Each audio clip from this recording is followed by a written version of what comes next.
Okay, so we finished just talking about breathing in. Let's look at breathing out. So obviously the opposite is happening. When you breathe out, your chest comes in, your diaphragm comes up to shrink the box. So let's see what that looks like as a drawing.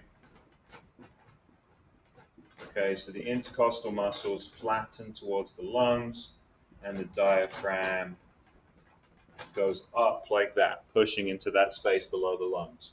That creates a smaller box, a smaller volume, and increases the pressure.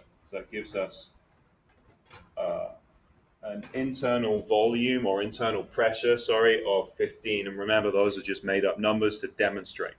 So if we have an internal pressure of 15, compare that to 10, obviously we're going to get air moving out because our primary rule when we're looking at air pressure is it always goes from high to low.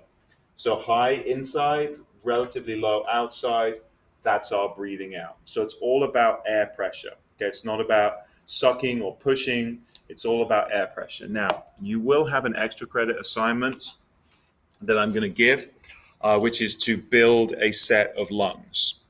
Okay, so basically what we have here is we have a tube, which is the trachea, breaking off into the bronchi and then to two lungs, which are balloons.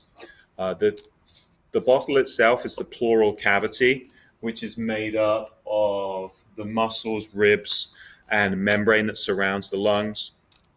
And then on the bottom, we have another balloon cut in half, which is the diaphragm.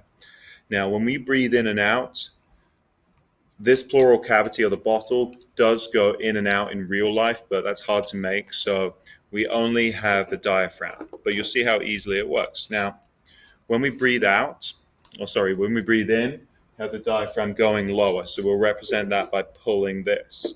When we breathe in, diaphragm goes up so we can push in. And you'll see what happens to the lungs. Okay, so as I breathe in, I'll pull the diaphragm down. The lungs inflate. Okay, and then they deflate as I push it in. Breathe in, breathe out. Breathe in, breathe out. Now, obviously, there's no mechanism to suck air like a mouth.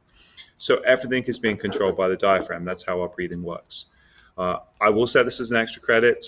There are more detailed instructions on another video that I will post. Okay, pause here.